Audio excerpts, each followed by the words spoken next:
वो है if A and B are the two unit vectors. पहली बात जो आपने फोकस करनी है वो है यूनिट वेक्टर्स, और उनके दरमियान में एंगल क्या है, वो थीटा है। और आपको कहता है कि then cos of theta by 2, आपके पास इन चार ऑप्शंस में से क्या होगा। यूनिट वेक्टर्स वो वेक्टर होता है या वो वेक्टर्स होते हैं जिनका मैग्नीट्यूड 1 होता है। अब उसने कहा है ए और बी दोनों यूनिट वेक्टर्स हैं, लिहाजा ए का मैग्नीट्यूड वो भी 1 के इक्वल आएगा और बी का मैग्नीट्यूड वो भी 1 के इक्वल आएगा। अब हमें पता है कि जब हम a प्लस बी मॉड का स्केयर वेक्टर्स में लेते हैं तो वो हमारे पास आता है a plus B dot product of a plus B. मतलब a प्लस बी का a प्लस बी के साथ सेल्फ प्रोडक्ट होता है, जो डॉट प्रोडक्ट लेते हैं वो a plus B whole mod के इक्वल होता है। जब हम इसको एक्सपेंड करेंगे तो a dot B then b dot a, तो डॉट कम्यूटेटिव होता है तो ट्वाइस टाइम आप a डॉट b लिख सकते हैं, कोई फर्क नहीं पड़ेगा। b डॉट बी को आप इस तरीके से लिख दें।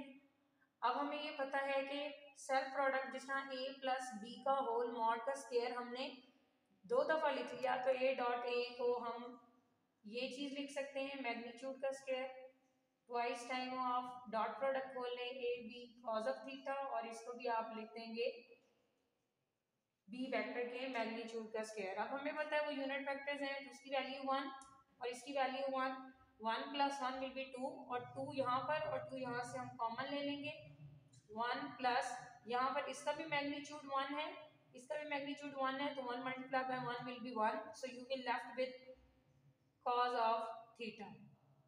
यहाँ पर हाफ एंगल आइडेंटिटीज लगाएं तो आपके पास बनेगा twice time of cos square theta by 2, 2 into 2 will be 4 cos square theta by 2।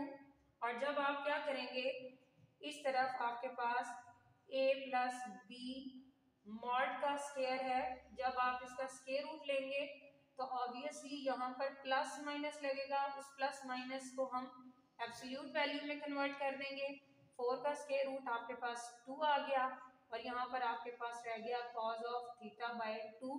यहाँ से अगर आप 2 को दूसरी साइड पे डिवाइड कर दें तो आपके पास क्या बनेगा, आपके पास वैल्यू बनेगी कॉज ऑफ थीटा बाई 2 की एब्सोल्यूट वैल्यू बन जाएगी 1/2 a प्लस बी का मॉड।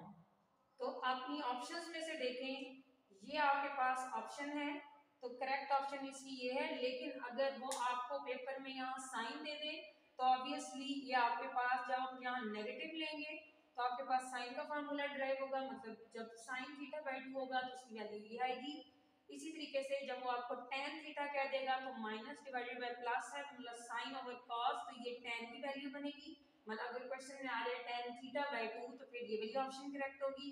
और इसी तरीके से अगर पेपर में वो यहाँ पर कॉट लिख दे और a प्लस बी मॉड और ये वाली ऑप्शन दे दे तो फिर ये वाली करेक्ट होगी। मींस फर्स्ट ऑप्शन करेक्ट होती है cos थीटा बाई 2 के लिए, सेकंड ऑप्शन है sin थीटा बाई 2 के लिए, थर्ड tan थीटा बाई 2 और फोर्थ वन आपके पास cot थीटा बाई 2 के लिए है। और ये था PPSC lecturer maths vector mechanics portion से एमसीक्यू। उम्मीद है आपको समझ आया होगा। Thank you for watching the video.